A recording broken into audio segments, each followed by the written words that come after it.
शैतान सिंह जी को सुनिए, वो सामाजिक कार्य कर रहे हैं तो पूरे देश के लिए कर रहे हैं। दिखावा शादी में बंद कीजिए और मृत्यु पर अंत भोज बंद कीजिए। और दूसरे जो सर बहुत धन्यवाद। खबरों की दुनिया में आपका स्वागत है। आप देख रहे हैं भारत ध्वनि न्यूज।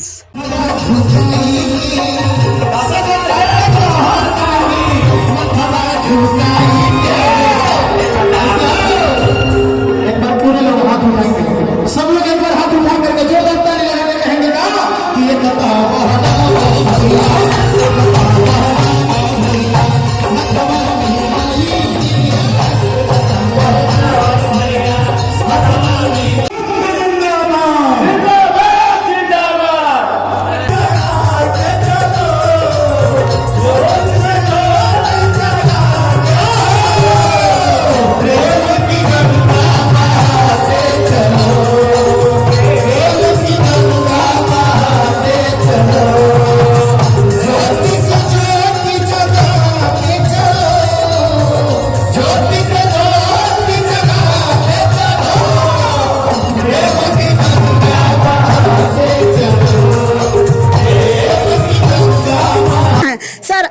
कहना चाहूंगी आप बधाई के पात्र हैं। जैसी उम्मीद थी उससे दुगना सफल रहा है आपका ये महाआयोजन। और जो राष्ट्रीय अध्यक्ष है इनके ओजपूर्ण भाषण से मुझे लग रहा है कि आप भी दिमाग में सोच रहे होंगे कि दोबारा कराऊंगा, इन्हें दोबारा बुलाऊंगा। जी बिल्कुल। गढ़वा में आज पाल समाज का बहुत बड़ा सम्मेलन हुआ है, जहां गढ़वा के युवा व्यवसायी राकेश पाल जी इस सम्मेलन को पूरी तरीके से सफल बनाने में जुटे रहे। वहीं पाल समाज के अध्यक्ष जिन्होंने पूरे भारत में पाल समाज को संगठित करके रखा है, उनका पदार्पण आज गढ़वा में हुआ है। हम इन दोनों का स्वागत करते हैं और इसे जानने की कोशिश करते हैं कि आखिर गौरवशाली इतिहास जो रहा है पाल समाज का, वर्तमान में वो क्यों धूमिल हो रहा है। सर बहुत बहुत स्वागत है। ये शैतान सिंह हमारे साथ है। सर आपने आज मंच से बहुत जोरदार भाषण दिया और पाल समाज का जो गौरवशाली इतिहास रहा है, चंद्रगुप्त मौर्य से लेकर महारानी अहिल्याबाई तक को याद किया है, तो वर्तमान में आप क्या करना चाहते हैं? कैसे पाल समाज का वो गौरवशाली दौर आप वापस लौटाना चाहते हैं? हमारा जो संगठन है जिले के अंदर जो आयोजन किया है, इस जिले में पहले से भी आयोजन होते आए हैं, परंतु आज का जो आयोजन है मील का पत्थर साबित हो गया। और मुख्य तौर से इन्होंने मेरे ऊपर भी कृपा की, मध्य प्रदेश से बुला लिया। मैंने देश को जोड़ने के लिए 42 वर्षों से सामूहिक विवाह कर रहा हूँ और जब से होश संभाला समाज को जोड़ा है। हमारा जो गौरवशाली इतिहास है, सच है, चंद्रगुप्त मौर्य, बिंदुसार, सम्राट अशोक जी इसी कास्ट के थे। और चाणक्य से बड़ा कोई, मैं उनके चरणों में नमन करता हूँ चाणक्य जी के, कि उन्होंने इस जात के एक ऐसे बेटे को इस हिंदुस्तान का प्रथम चक्रवर्ती सम्राट बनाया और उनके कार्यकाल में जो देश का विकास हुआ, मैं विश्वास के साथ कह सकता हूँ ऐसा दुनिया के अंदर कोई राजा नहीं हो सकता है। और जब भारत माता उस समय बहुत बड़ी थी, आज तो देश के काफ़ी टुकड़े हो गए, उस समय उन्होंने इस देश को संभाला। उसके बाद बिंदुसार और सम्राट अशोक के बारे में तो आप जानती हैं, आज जो देश का हमारा चिन्ह है कहीं ना कहीं वो उनसे संबंधित है। जी, अशोक स्तंभ। देवी अहिल्याबाई होलकर ने 14 पीढ़ी तक राज किया और एकमात्र शक्ति ने हिंदुस्तान की धरती पर इतने वर्षों तक राज किया, वो किसी कास्ट की नहीं किया। बहुत ही न्यायप्रिय, धर्म व्यवस्था को साथ लेके चलने वाली, सर्वधर्म जन हिताय सर्वधन सुखाय वाला कार्यक्रम है। मुझे पूरा विश्वास है क्योंकि अब पढ़ा लिखा तबका हो गया, पहले पढ़ाई से दूर थे, क्यों पशुपालक थे, सुबह से शाम तक जंगल में रहते थे, सब जाते सुबह से शाम तक शहर की ओर, ये जंगल की ओर, बेचारे पढ़ाई लिखाई से पीछे रह गए थे। अब एक युग बदल गया है और ये ऐसा युग आया है शिक्षा के क्षेत्र में, सभी कास्टें आगे आ रही है। उस कड़ी में मेरी समाज भी बहुत ताकत के साथ आगे आई है। आज हमारे देश के अंदर गवर्नर हमारी जात के हैं, पूर्व मुख्यमंत्री हमारी जात के बने हैं, दिल्ली के अंदर मंत्री हमारी जात के हैं।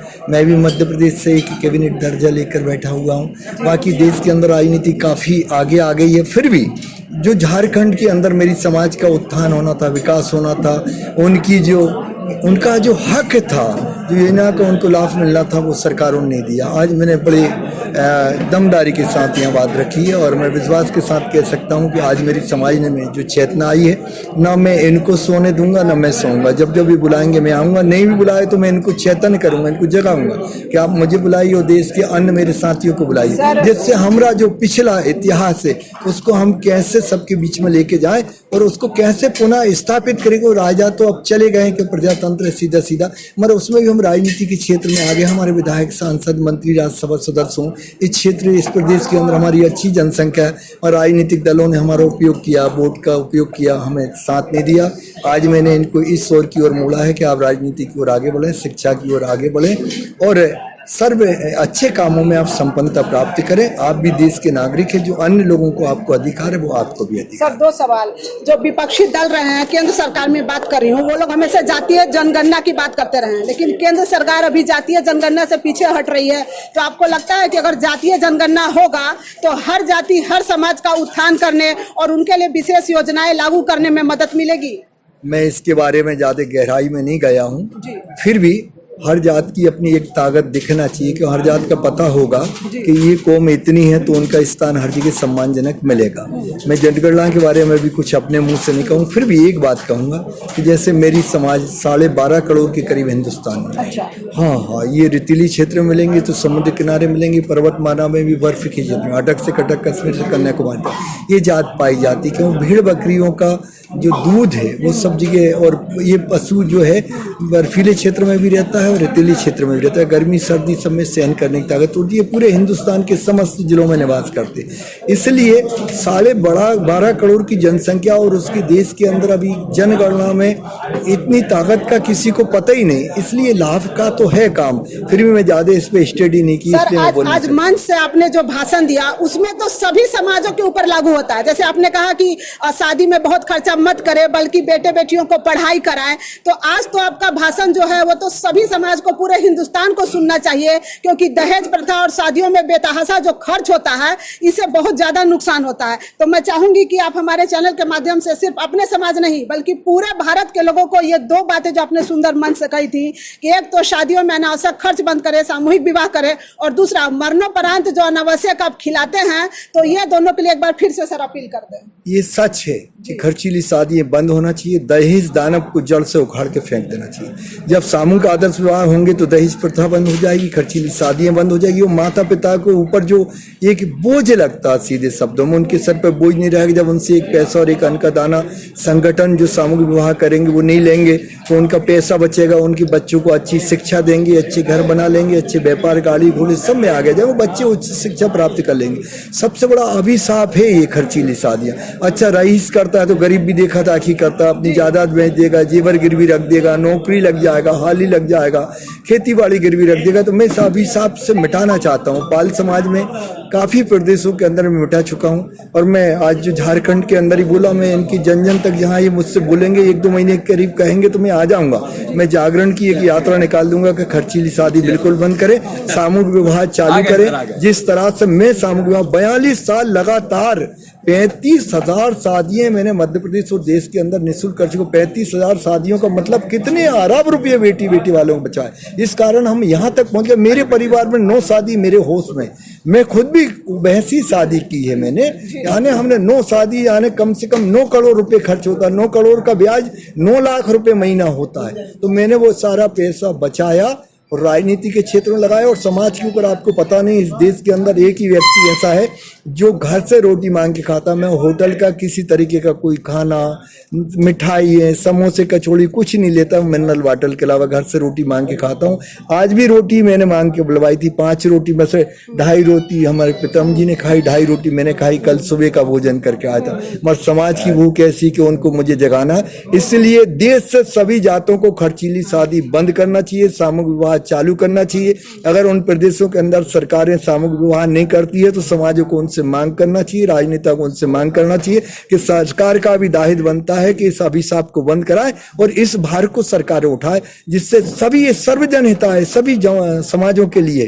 और बड़े बड़े लोगों को पहले कदम उठाना चाहिए, समाज के मुखियाओं को उठाना चाहिए। जब वो उठाएंगे तो समाज के अन्य लोग भी उठाएंगे, अगर वो ही नहीं उठाएंगे तो नहीं उठाएंगे। मेरा सब पदाधिकारियों से आज कहना कि आप लोग तो तय करिए, कसम खाइए कि हम केवल सामूहिक विवाह के माध्यम से शादी करेंगे, घर से शादी नहीं करेंगे। बता दीजिए एक बार, निश्चित करेंगे। और मैं शैतान हूं, मैं आऊंगा बारात शानदार दमदार जानदार निकालेंगे। किसी की भी बारातें इतनी अच्छी नहीं निकली होगी जितनी अच्छी मैं निकलवा दूं। 42 साल का अनुभव बहुत बड़ा होता है। 35,000 शादियां करवाना बच्चों का खेल है। मेरे अनुभव का मैं यहाँ उपयोग करूंगा और बेटियों की डोली कंधे पे बिठा के, बेटियों की डोली उठा के मैं विदाई करवाऊंगा। एक नई परंपरा चालू कराएंगे। बेटों की बारात निकलती है, बेटियों की भी निकलना चाहिए। मैं निकालता हूँ बेटियों की बारात। लोग बारात देखने के लिए आते तो हम बेटियों की बारात भी निकालेंगे, बेटों की भी निकालेंगे। घराती बाराती सब बाराती होंगे। मैं भी पातल उठाऊंगा, मैं भी बेटियों के पैर छूंगा और उनकी शानदार बारात निकालेंगे। हम शादियां करेंगे और मुख्यमंत्री यहाँ के जो भी होंगे उस समय में उनको मुख्य अतिथि बनवाएंगे। बेटा बेटियों को वो आशीर्वाद देंगे। साथ ही मैं एक बात और कहूंगा कि आप लोग किसी भी हालत में इस प्रदेश के मृत्यु भोज को बंद करें। मैंने बंद किया है, मैंने प्रदेश में बंद कराया है। मृत्यु भोज सबसे बड़ा पाप है। तो खाने वाले कैसे किसी के घर कोई कैलाशवासी हो जाए, गुजर जाए, उसके घर पुड़ियाँ खाएंगे, सब्जी खाएंगे, मिठाई खाएंगे, उनका दिल कैसे हो जाता है खाने के लिए। इससे बड़ा पाप और कलंक नहीं है। इस धरती से मिटना चाहिए, हिंदुस्तान से मिटना चाहिए और झारखंड से भी मिटना ही चाहिए। सभी समाजों को कदम उठाना चाहिए। और मेरी समाज के बंधु और साथियों से कहना, इनको प्रतिज्ञा करना है। जब भी मंच पे जाए इनको मृत्यु भोज को बंद करने की प्रतिज्ञाएं दिलवाना चाहिए, कसम खिलवाना चाहिए। अन्न जल हाथ में लेके प्रतिज्ञा करो, कसम खाओ। अरे कैलाशवासी जिंदा में करो ना आप उनकी सेवा, लुटा दो पूरी जायदाद को। मरने के बाद वो काया तो चली गई, कहीं जन्म ले चुकी हो, उस मुट्ठी के नाम पे आप पूरे घर को बर्बाद करो, क्या फायदा है। और खाने वालों को भी तय करना चाहिए कि हम नहीं खाएंगे। कोई कर रहा है ना भी करो, विरोध भी करो और खुद भी मत खाओ। अगर ये दो काम हो गए ना तो मैं विश्वास के साथ कह सकता हूँ देश से गरीबी मिटने में देरी नहीं होगी। तो ये दो बहुत बड़ी फिजूल खर्ची हर परिवार के लिए। बहुत बहुत धन्यवाद सर। आम जनता को भी सुनकर लग रहा होगा कि आपने जिनकी बातें अभी सुनी है शैतान सिंह जी, वैसे तो यह आप पाल समाज के अध्यक्ष के राष्ट्रीय अध्यक्ष के रूप में आए थे, लेकिन इनकी बातें देश के हर समाज और हर इंसान के लिए जरूरी हैं। इनके बाद हम आपकी बात कराते हैं राकेश जी से। ये गढ़वा के बहुत ही सफल व्यवसायी है और इनके दो गुण मैं आपको जरूर बताना चाहूंगी कि ये आज अपने समाज का जरूर आयोजन कर रहे हैं, लेकिन ये समाज में बिना भेदभाव किए सबकी सहायता करते हैं और एक युवा व्यवसायी ही नहीं बल्कि युवा समाज सेवी के रूप में आ गए हैं। सर, आज मैं कहना चाहूंगी आप बधाई के पात्र हैं। जैसी उम्मीद थी उससे दुगना सफल रहा है आपका ये महाआयोजन। और जो राष्ट्रीय अध्यक्ष है इनके ओजपूर्ण भाषण से मुझे लग रहा है कि आप भी दिमाग में सोच रहे होंगे कि दोबारा कराऊंगा, इन्हें दोबारा बुलाऊंगा। जी बिल्कुल। आज पाल महासंघ के तत्वाधान में पाल सम्मेलन का आयोजन किया गया, जिसमें आज के मुख्य अतिथि अखिल भारतीय पाल महासभा के राष्ट्रीय अध्यक्ष माननीय श्री शैतान सिंह पाल जी, झारखंड सरकार माननीय मंत्री श्री मिथिलेश कुमार ठाकुर जी, पूर्व विधायक श्री अनंत प्रताप देव जी विशेष रूप से शामिल हुए। मैं पाल महासभा के सारे मेंबर को, पूरे कमेटी को बहुत बहुत बधाई एवं धन्यवाद देता हूं, जिनके प्रयास से यह भव्य पाल सम्मेलन का आयोजन हुआ। मैं पूरे कमेटी को तहे दिल से हार्दिक शुभकामनाएं बधाई देता हूं। राजमाता अहिल्याबाई होलकर हमारे समाज की बहुत बड़ी मिसाल हैं। मैं राजमाता अहिल्याबाई होलकर जी को सत सत नमन करता हूं, प्रणाम करता हूं। बहुत बहुत धन्यवाद। जय हिंद, जय भारत। बहुत बहुत धन्यवाद सर, आपका भी बहुत बहुत धन्यवाद। आपको बहुत प्रणाम कर रहा हूँ, दोनों बेटियों के चरण भी छू। ये आप दो विभूतियों को अभी सुन रहे थे और इन्होंने जिनका जिक्र किया अहिल्याबाई, वो तो मुझे लगता है कि भारत के समस्त स्त्री जाति के लिए वो रोल मॉडल हैं, क्योंकि उन्होंने न देश का बहुत अच्छा शासन किया बल्कि धर्म और अध्यात्म के क्षेत्र में भी उन्होंने शिव भक्ति से एक ऐसा लकीर खींच दिया है कि आज हम बेटियों के लिए वो बहुत बड़ी गढ़वा सर सुधीर कुमार पाल जी हैं। सर, गदगद होंगे आज के आयोजन से आप? जी हाँ, मेहनत तो सफल हुआ। मेहनत सफल हुआ। जी हाँ, माननीय शैतान सिंह पाल जी के अध्यक्षता में मुख्य अतिथि के रूप में, और विशिष्ट अतिथि माननीय मंत्री महोदय, विशिष्ट अतिथि अनंत प्रताप देव जी के द्वारा आने से हमारे समाज में जो कमी बेसी जो हो रही थी, अब लग रहा है कि हम लोग एकजुट होने की प्रेरणा ले रहे हैं इनके द्वारा। और शादियां जो ही कहे राष्ट्रीय अध्यक्ष महोदय के द्वारा, तो हमको लगता है कि धीरे धीरे ही जरूर समाप्त हो जाएगा। ये जो लेन देन की जो प्रथा है, ये लेन देन जरूर बंद होगी, यही हम कामना करते हैं। बहुत बहुत धन्यवाद। सचिव रमेश थोड़ा सा आगे बढ़ जाइए। पाल समाज के सचिव हैं रमेश पाल जी। सर, गदगद दिख रहे हैं, सबके चेहरों पर प्रसन्नता है। बहुत अच्छा आयोजन किया आप लोगों ने। जी जी जी, हमारे इस सम्मेलन में जितने भी कार्यकर्ता थे, उन्होंने अपने दिल से अपने बहुमूल्य समय को त्याग कर, और जो बहुमूल्य समय से दिन रात ये गर्मी के चिलचिलाती धूप में जो अथक परिश्रम करके जो इन्होंने कार्यक्रम को सफल बनाया, ये मैं जिला पाल संघ के सचिव के नाते सारे पदाधिकारियों को हार्दिक अभिनंदन, धन्यवाद ज्ञापन करता हूँ। धन्यवाद देते हैं। धन्यवाद। तो आप देख रहे हैं, एक बात इन्होंने कहा था कि पाल समाज के लोग बहुत विनम्र होते हैं, तो बहुत विनम्रता से इन लोगों ने आयोजन किया है। कोई शोर शराबा नहीं, कोई किसी समाज को चुनौती नहीं, अपने समाज को के लिए ओज तो भरा ही, देश के दूसरे नागरिकों और समाज के लिए भी बहुत अच्छा मैसेज दिया है। और एक पत्रकार, एक इंसान, एक स्त्री होने के नाते मैं खुद भी इस सम्मेलन के गवाह के रूप में बहुत ही गदगद हूँ। और जो मैसेज इन लोगों से मिला, एक बार दिखाइए इनके चेहरों को, उसे मैं हमेशा समाज में जहां भी जाऊंगी, इन लोगों के नाम से मैं बोलूंगी कि शैतान सिंह जी को सुनिए। वो सामाजिक कार्य कर रहे हैं तो पूरे देश के लिए कर रहे हैं। दिखावा शादी में बंद कीजिए और मृत्यु पर अंत भोज बंद कीजिए। और दूसरे जो सर, बहुत धन्यवाद। आप लोगों ने जो कार्यक्रम किया है उससे मैं एक पत्रकार, एक स्त्री के नाते बहुत प्रसन्न हूँ। और इस मैसेज को मैं हर मुद्दे पर, हर मंच पे आप लोगों का नाम लेकर के मैं जरूर उठाती रहूंगी। और राकेश पाल जी को मैं धन्यवाद देती हूँ, जिन्होंने मुझे निमंत्रण दिया था, वरना मैं वंचित रह जाती इतने अच्छे आयोजन से। मैं गढ़वा से लेकर दिल्ली तक कई चैनलों में मैंने काम किया है और कई आयोजनों का हिस्सा रही हूँ, लेकिन अभी अपने गढ़वा में मैंने जितने बड़ी विभूतियों का सुना है, वो वाकई में मेरे लिए प्रेरणा स्रोत है। और मैं ये समझ सकती हूँ कि जब हर समाज में ऐसे नेता होंगे और ऐसे जो सहयोगी होंगे, तो हर समाज उन्नति करेगा और अपना भारत फिर से विश्व गुरु बनेगा। मैं शीतल विश्वकर्मा, आप देख रहे हैं भारत ध्वनि। इस इंटरव्यू को, इस न्यूज को अधिक से अधिक शेयर कीजिए, देश के हर व्यक्ति तक पहुंचे और लोग इनसे सीखें और प्रेरणा ले और पूरा देश आगे बढ़े। शैतान सिंह जी को सुनिए, वो सामाजिक कार्य कर रहे हैं तो पूरे देश के लिए कर रहे हैं। दिखावा शादी में बंद कीजिए और मृत्यु पर अंत भोज बंद कीजिए। और दूसरे जो सर, बहुत धन्यवाद।